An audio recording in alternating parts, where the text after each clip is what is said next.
pessoas que não se conseguem se desvencilhar de determinados problemas que lhes aconteceu há muito tempo atrás e que tem sido uma marca terrível, profunda nos seus corações. E volta e meia, é como que quando nós nos machucamos em alguma parte do corpo, seja ela qual for, sempre parece alguma coisa, algum obstáculo para que nós esbarremos em algum objeto e aquela dor vem à tona. Lembra-se quando a gente machuca o dedão do pé ou o dedo da mão, aí de repente a gente tromba com algo, esbarra o pé em alguma coisa e aquela dor vem de novo ao coração, à alma, à mente, e aquilo não nos deixa avançar, não nos deixa prosseguir na vida. Isso é comum a todos, irmãos. Todos nós estamos sujeitos a isso. Mesmo crentes em Cristo Jesus, mesmo servos do Senhor, no qual nós somos, há dias que nós levantamos, parece com um peso tremendo. Não sei se você é diferente de mim, mas tem dia que nós nos levantamos, parece que a cama quer nos abraçar. A cama nos puxa porque não há lugar melhor do que ficar ali quietinho, enrolado no cobertor, não é verdade? Porque se sairmos daquela posição, daquela zona de conforto, nós vamos ter que enfrentar a vida. Nós vamos ter que encontrar com as pessoas. Nós vamos ter que conversar coisas talvez desagradáveis nas quais nós não queremos tocar. Talvez um telefonema. O telefone vai tocar e há já uma palpitação no coração, porque talvez é aquele problema, é aquela pessoa. Não é verdade.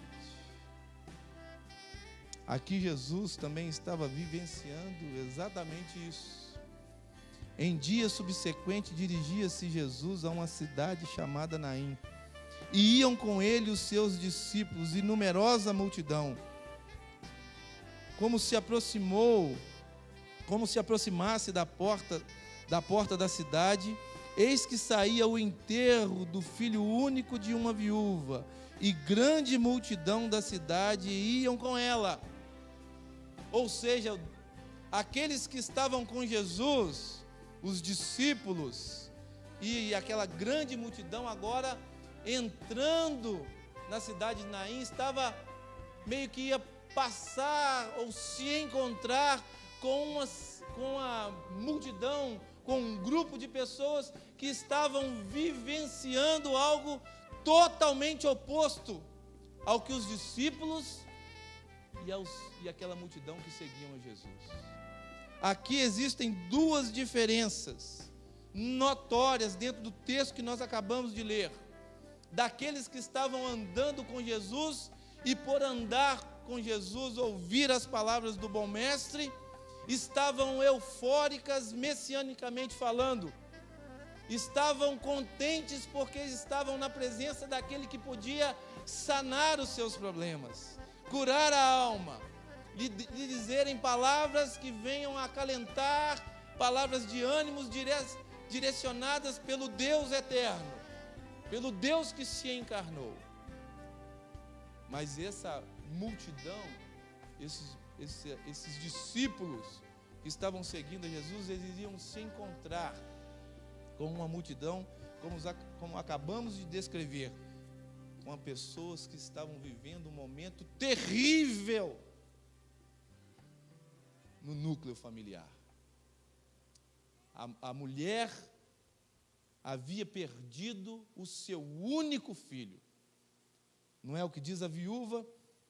Perdia então agora o seu único filho. Irmãos, o que difere a nossa vida das demais pessoas, ou o que difere as multidões, o que difere os indivíduos é exatamente qual é o objeto de contemplação, qual é a referência na qual nós estamos olhando para ela, mencionando-a em nossas vidas. Aqui, o que trazia diferença na vida daqueles que estavam se cruzando em dias comuns, porque a Bíblia fala em dias subsequentes, era exatamente isso, o objeto de contemplação, o referencial de cada um dessas duas caravanas. Havia uma caravana que o seu referencial era Jesus, era o dono da vida, era aquele que podia, de certa forma, trazer alento aos corações, e por isso eles estavam felizes, contentes, alegres e esperançosos com a vida, porque eles estavam diante do Rei dos Reis e do Senhor dos Senhores. Mas aquela multidão, o objeto de contemplação deles, o seu referencial era algo que não tinha vida nenhuma, era um defunto. Qual tem sido o nosso referencial de vida? Para quem temos olhado? Para quem temos mirado com todas as nossas forças nos momentos de crises, muitas das vezes elas familiar, existencial, a quem nós temos buscado de verdade? Será que nós estamos olhando para as circunstâncias e as circunstâncias faz com que nós só enxerguemos derrotas ao nosso lado, dissabores, confusões, intrigas, desânimo, frustrações, abatimento, ou temos olhado para aquele que tudo pode fazer em nossas vidas, que pode nos levantar do lugar onde nós nos encontramos? Jesus. Ou o que fez Jesus quando encontrou essa caravana, quando encontrou a estes que estavam carregando o seu ente querido e com uma dor tamanha em seu coração? Primeira coisa que Jesus fez, se os irmãos observarem aí, a primeira coisa que Jesus faz, diz o texto, Jesus olhou para a multidão e sentiu compaixão daquela multidão. Irmãos, se eu e você estamos passando, como diz o salmista, por algum vale, e esse vale talvez se assemelhe ao vale da sombra da morte, não é verdade? Lembre-se de uma coisa: Jesus nos olha com os olhos e com o coração compadecido da nossa dor, daquilo que estamos vivenciando. Jesus olhou para a multidão e sentiu compaixão. Eu não os criei para isso. Eu não criei a família para viver da forma em que tem vivido. Eu não criei este homem para ser subjugado por essas coisas que lhe têm acontecido. Eu não criei este jovem para andar por estes caminhos de morte. Eu não criei a vida para ser uma vida fora da minha vontade, vivendo em circunstâncias adversas, solapados pelas crises. Eu não criei ninguém para isso. Por isso que quando Deus nos olha, Ele nos olha com um olhar de compaixão, Ele se compadece de nós. Se nós não aceitamos o nosso estado, aquilo que temos vivenciado, o que dizer de Deus? Será que Deus está satisfeito com aquilo que você tem vivido, como você tem levado a sua vida cristã diante dEle? Porque nós não queremos ser assim. Eu digo que eu sou um eterno insatisfeito com a minha vida cristã. Há coisas que eu preciso melhorar. Há habilidades que eu preciso orar ao Senhor e pedir. Há virtudes que eu preciso clamar ao Senhor que venha e me presenteie com esta virtude. Há coisas no mundo espiritual que eu preciso me encontrar com ela. E só o Senhor, se compadecendo de mim, pode me ajudar, a mim e a você. Que a nossa oração seja: Senhor, tenha compaixão de mim, ó Pai. E Ele vai ter, irmãos. Ele não é aquele Deus que muitos pintam por aí, aquele Deus acusador, aquele Deus ditador, aquele Deus que se vira as costas quando o homem comete algum deslize. Este não é o Deus, não é o Deus da palavra. Não é este Deus descrito no texto sagrado, mas o Deus no qual nós o servimos e o adoramos, naquele que nós cantamos aqui nesta noite. É um Deus que quer nos ajudar, porque Ele se compadece de mim e de você. Ele não está alheio à nossa dor. Ele não está alheio àquilo que temos vivenciado, porque Ele não planejou certas coisas para que nós venhamos a viver. Talvez você está vivendo o que você está vivendo, porque talvez procuramos com as nossas próprias mãos. Talvez isso não seja a vontade do Senhor. E eu fico pensando de pessoas que vêm à casa do Senhor, que leiam a Bíblia, que estudam a palavra de Deus, mas que nós notamos que não há nenhum desenvolvimento, que não há nenhum progresso cristão, que não tem crescido, que não tem, de alguma forma, sido lapidado, e o seu testemunho mostra isso. Mesmo este, Deus sempre se compadece. Porque o que Deus deseja para nós, irmãos, nem nós mesmos sabemos. Porque é muito mais do que aquilo que pensamos ou imaginamos, diz a Bíblia. Aquilo que Deus tem preparado para cada um de nós. Deus não nos criou para sermos da forma que somos. Ou se somos, Ele quer que nós sejamos ainda mais crentes, constantes na sua presença. Diz a palavra do Senhor que quando Jesus viu o estado daquela mulher, olhou para aquela multidão, Ele se compadeceu da multidão. Ele olhou e teve compaixão. Você pode dizer isso nessa noite? Senhor, tenha compaixão de mim. Você pode dizer? Então diga: Senhor, tenha compaixão de mim. Pense em algo em que você sabe que não é o correto, em que você sabe que você precisa melhorar, e clame ao Senhor nesta noite: Senhor, se compadeça de mim, ó Pai, porque o Senhor não me criou para isso. O Senhor não tem forjado o caráter do Senhor na minha vida por acaso. O Senhor quer que eu seja muito mais, e o seja no Senhor.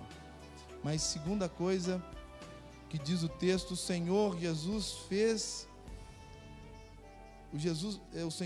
faz algo extraordinário nas nossas vidas. Fez na vida nesta multidão, na vida desta mulher. Ele se compadeceu dela, mas ao mesmo tempo o Senhor Jesus a consolou. Diz o texto: como se aproximasse, versículo 12, a porta da cidade, eis que saía o enterro do filho único de uma viúva, e grande multidão da cidade ia com ela. Vendo-a, o Senhor se compadeceu dela e lhe disse: o que Jesus disse? Não chores, ou não choreis. Ou seja, Jesus chegou perto daquela mulher e a consolou. Ele chegou perto da viúva e disse: não chores, ainda não entrei em cena. Por que você está chorando, irmãos? Como é bom saber que existe um Deus que nos consola. Um Deus no qual nós podemos nos achegar a Ele, e mesmo Ele sendo este grande Deus no qual nós declaramos nesta noite, esse Deus que criou todas as coisas, cheio de tanta coisa para fazer, porque o nosso Deus é um Deus ocupado, mesmo assim, Ele nos consola. Você pode dizer isso nessa noite? Ele me consola? Ele me consola. Mais uma vez, Ele me consola. Irmãos, o nosso Deus, Ele nos consola. E quando Ele nos consola, quando Ele se compadece de nós, assim como Ele fez com esta mulher, não chores. O Senhor está a todo tempo a nos dizer: não viva uma vida lamuriando, uma vida chorosa. Não seja este o perfil da sua vida. Eu ainda vou fazer por você. Eu ainda vou entrar na história. Eu ainda vou colocar a minha mão de poder sobre esta ferida, sobre esta dor, sobre estas lágrimas, sobre a sua mente, sobre a sua casa. E vou te erguer de volta, e vou caminhar contigo, vou te abençoar, porque o Deus que nós servimos apenas não nos consola, mas Ele também dá a demonstração do seu poder, da sua graça, do seu amor, que é infinito.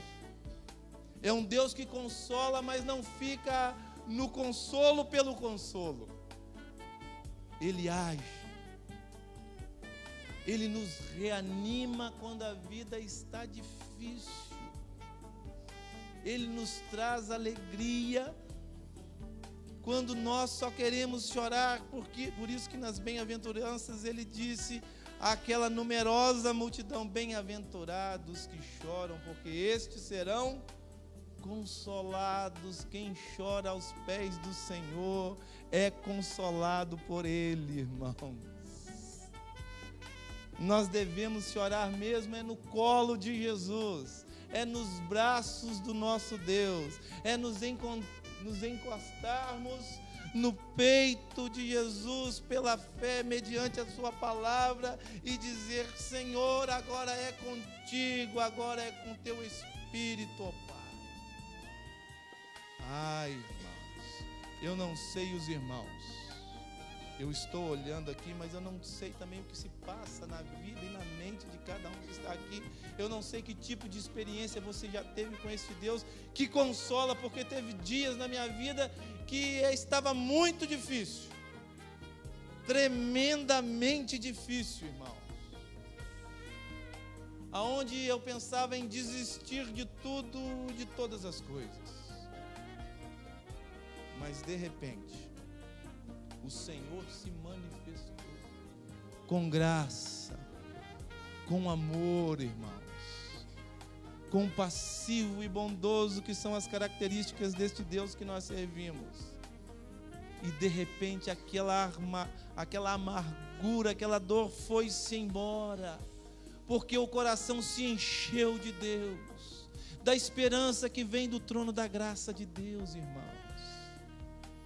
A vida voltou a ter sabor de novo, ter sentido, porque há dias que nós estamos desesperançosos, é ou não é verdade? Achamos que somos os mais miseráveis de todos os homens, estamos distantes e o nosso Deus não nos escuta mais. Há um teto de bronze que não deixa passar, que faça com que as nossas orações sejam impedidas e não chegue até o trono de graça do nosso Deus. Mas queira saber de uma coisa: este Deus que consola, Ele consola porque Ele ouve. Não importa onde nós estejamos e nem o que venhamos a passar, o Deus que nós servimos é um Deus presente. É um Deus palpável, é um Deus que se importa,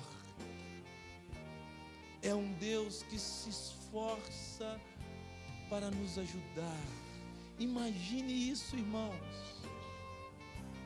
Um Deus que criou os céus e a terra, que está assentada em um alto e sublime trono, onde os anjos estão cantando ao redor dele: Santo, Santo, Santo é o Senhor dos exércitos. No qual o salmista diz que todas as coisas, toda a natureza revela a presença e o poder de Deus. Mesmo sendo assim, Ele se esforça para nos ajudar, mesmo quando nós não queremos. Com as nossas atitudes e com os nossos pensamentos, estamos meio que de mal de Deus. Mesmo assim, Ele quer ser nosso amigo, Ele quer ser o nosso consolador, Ele se compadece de nós, Ele é Pai e Pai presente. Amém, irmãos? Louvado seja o nome do Senhor. Este é o Deus que nós servimos. Diz que Ele chegou perto daquela mulher e disse: não chore. Por que você está chorando? Você não sabe com quem você se encontrou. Porque o Deus que nós servimos também é um Deus que consola, é um Deus que se compadece, mas também é um Deus que intervém, que entra na nossa história e a muda por completo. A palavra de Deus diz: será que há algo demasiadamente impossível para que eu não possa fazer? Agindo Deus, quem impedirá? Se Deus é por nós, irmãos, se Deus é por nós, o problema nosso é que nós olhamos: quem será contra nós? Nós focamos nesta parte do versículo: será quem que vai se levantar contra mim? Será quem que vai entrar por aquela porta para me trazer uma mensagem? Quem será que vai vir com toda a fúria sobre a minha vida? Será quem que vai se levantar contra a minha casa? Qual poder?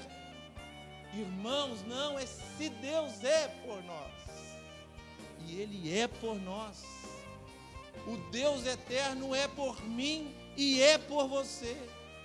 E se Deus é por nós, não importa quem se levante, ninguém virá e nos abaterá, porque Deus está conosco. O Senhor é o nosso pastor, o Senhor é o nosso refúgio, a nossa fortaleza, socorro bem presente na angústia. Nós devemos tomar essas promessas contidas na palavra de Deus e fazer com que elas sejam um lema para a nossa vida. Eu não sei quem estava aqui na quarta-feira, de todos os irmãos, mas a irmã Maria Rodrigues deu um testemunho, não foi, irmã Maria? Ela leu um versículo na Bíblia e aquilo parece que falou tremendamente ao seu coração. Como que é o versículo mesmo, irmã? Tendes bom ânimo. Mas tem hora que essas palavras benditas são tão carregadas de vida que apenas um tendes bom ânimo não serve apenas para o ânimo, mas serve para o ser todo. E nos levanta de onde nós nos abatemos, da onde nós estamos deitados, e nos coloca de pé. Porque diz a história que Jesus interviu, parou aquele cortejo, Jesus parou a morte, Jesus parou aquele ato fúnebre e o transformou completamente. Porque diz o texto sagrado que Jesus chegou perto daquele menino e disse: levanta-te. E aquele menino sentou, para a honra e glória do Senhor. Se levantou E hoje o Senhor está a nos dizer nesta noite: levanta-te. Levanta, porque é um Deus que intervém. É um Deus que chega até nós e mesmo não tendo forças, Ele com o seu Espírito e com a sua palavra nos diz palavras de poder, de graça, a ponto de nada, mas nada, irmãos, nos segurar, para que nós não estejamos de pé na Tua presença, para a Sua honra e para a Sua glória.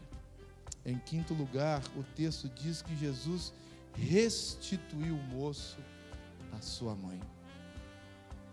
O que nós perdemos com o passar do tempo na nossa vida? O que por conta das circunstâncias se perdeu pelo caminho? Aquilo que morreu lá atrás e não faz parte mais da nossa vida. Diz que Jesus, ao levantar aquele menino com a sua ordem de poder, o restituiu o moço à sua mãe. Só o nosso Deus pode fazer essas coisas. Só o nosso Deus pode levantar os nossos relacionamentos e restituir tudo aquilo que precisa urgentemente ser restituído. Só Deus pode nos levantar para a sua honra e para a sua glória e restituir a nós, no nosso coração, tudo aquilo que se perdeu com o passar dos tempos. Porque muitas das vezes nós olhamos para a nossa vida cristã como aqueles que olham um álbum de fotografias, empoeirado pelo tempo que ficou no passado, e nós olhamos este álbum e ficamos contemplando: como Deus me usava, como eu vinha na escola bíblica dominical com todo prazer e no culto à noite, como eu tinha prazer de ler a Bíblia, como eu era um homem de oração, como eu gostava de orar, como a minha vida era usada pelo Senhor. Parece que está tudo no passado, mas o Deus que nós servimos é um Deus de hoje. Ele nos levanta hoje, agora. Ele nos restitui agora. Ele deseja mais do que nós venhamos a viver o auge da nossa vida espiritual, porque Ele reenxerta prazer naquele que tem vivido uma vida insípida. Ele quer que nós sejamos guerreiros e guerreiras, instrumentos poderosíssimos em suas mãos para a sua honra e também para a sua glória. Não feche a sua boca, meu amado irmão. Não se autossubestime. Você não sabe, nem eu e nem você, o que nós podemos ser nas mãos do Senhor. Experimente orar ao Senhor: Senhor, restitui, ó Pai, ou traga a minha vida espiritual, no meu casamento talvez, no meu relacionamento com os meus filhos, tudo aquilo que se perdeu, ó Pai bendito. Eu quero viver, ó Pai, mas eu quero ter a consciência de que aquilo que eu estou fazendo realmente está agradando ao Senhor. Irmãos, aí a vida tem sentido. Aí a vida vale a pena. Aí o nosso Deus se alegra porque nós encontramos essas verdades dentro da palavra do Senhor. O que Deus pode dizer a nosso respeito daquilo que temos feito com a nossa vida? E diz que o menino foi restituído do estado em que ele estava. Foi restituída a sua mãe. A vida voltou ao corpo. Ele agora poderia dar prosseguimento naturalmente, porque se encontrou com aquele que tudo pode. Certa vez, um menino virou-se para o seu pai e disse o seguinte: pai, qual é o tamanho de Deus? E o pai: como é? Que pergunta é essa, meu filho? Sim, pai, eu queria saber qual é o tamanho de Deus. E diz que naquele mesmo instante eles estavam em uma cidade muito grande, numerosa em número de pessoas, e estava passando um avião muito alto. E então o pai sabiamente falou para o filho: olha aquele avião, qual é o tamanho daquele avião? E então o menino olhou com as mãozinhas assim e disse: olha, pai, ele é muito pequeno, ele é minúsculo, porque eu coloco a minha mão assim, ó, e eu consigo tapar o avião. Ele deve ser muito pequeno. Diz que o pai colocou o filho no seu automóvel e se dirigiu-se aonde os aviões, ao aeroporto, aonde estavam os aviões aterrissando, e eles tinham conhecido, e eles entraram na pista, o pai e o garoto, e então o pai lhe apresentou aqueles Boeings que carregam não sei quantos passageiros e algumas cargas, e falou àquele menino: olha o tamanho do avião. E o menino, quando botou os olhos no avião, ele disse: pai, é enorme, é muito grande, olha o tamanho da turbina deste avião, são 6 turbinas, é muito grande, é gigantesco, meu pai. Então o pai sabiamente disse: pois é, meu filho, assim é Deus. Sabe qual é o tamanho de Deus? E o menino: qual, meu pai? Depende. Depende de quê, meu pai? Depende da distância em que você está dele. Depende da distância. Se você estiver perto dele, fazendo a sua vontade, ele é enorme. Ele é muito grande na sua vida. Ele pode se compadecer de você. Ele pode consolar você. Ele pode chorar com você. Ele pode intervir na sua vida. Ele pode te levantar e ele pode te restituir. Mas depende da distância em que você se encontra dele. Feche seus olhos, irmãos, neste momento. Vamos orar a este Deus grande. Este Deus que mesmo a morte não pode colocar ponto final na história de quem quer que seja. Eu gostaria de orar por você, pela sua vida, pela sua casa, pelos seus, neste momento. Eu gostaria de convidar que você agora reflita diante do Senhor, faça aí um autoexame. E que a sua oração seja dentro dos moldes daquilo que o Senhor nos falou nesta noite. Senhor, tenha compaixão de mim. Senhor, me consola. Senhor, intervém na minha história, Pai bendito. Senhor, muda a minha vida, Senhor. O Senhor não me criou para ser e viver desta forma. Me levanta, Senhor. Me coloca de pé, ó Pai bendito, para a tua honra e para a tua glória. Restitui, ó Pai, a vida, restitui o prazer, restitui a alegria, restitui as forças, ó Pai, restitui Espírito e reaviva a chama do teu Espírito que está se apagando dentro de mim.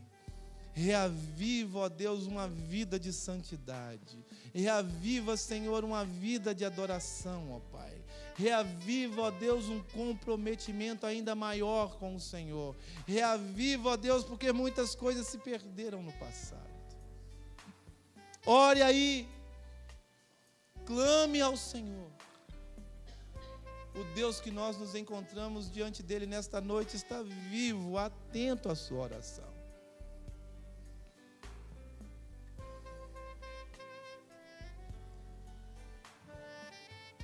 Ó Deus bendito, ó Deus amado, Deus eterno, Deus bondoso, zeloso, ó Deus de infinita bondade, ó Senhor dos senhores, Rei dos reis.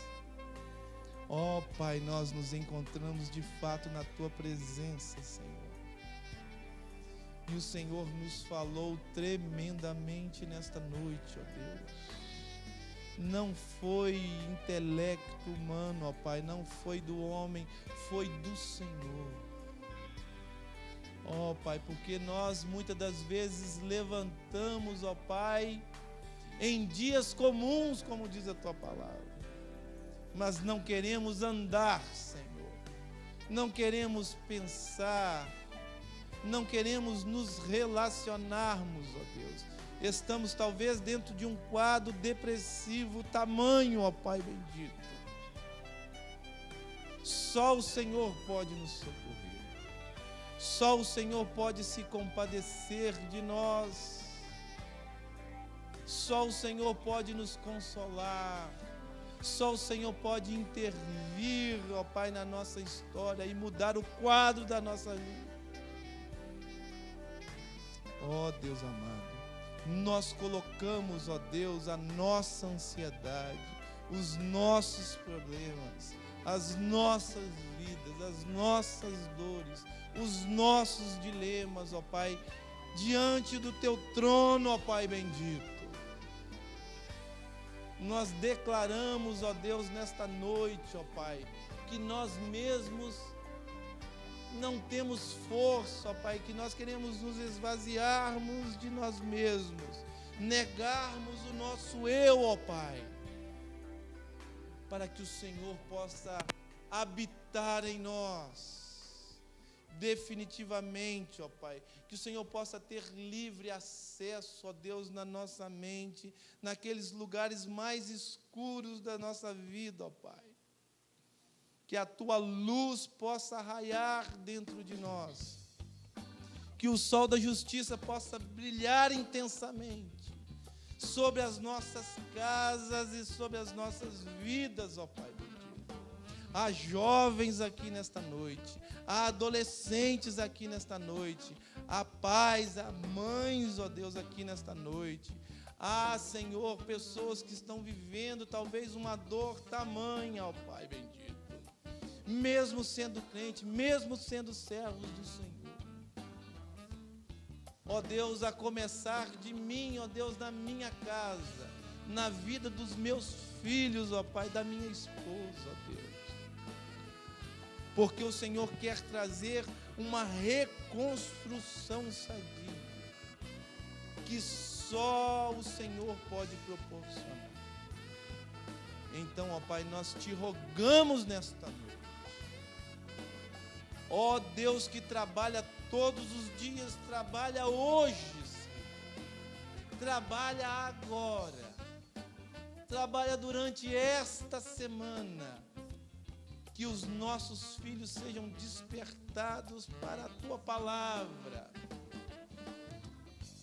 Que as nossas esposas e os nossos maridos venham a se converter de verdade. Que nós possamos amar o Senhor e amar a Tua palavra. Ó Espírito Santo de Deus, venha nos ajudar, em nome de Jesus, para a honra e glória do Senhor Jesus. Amém e amém.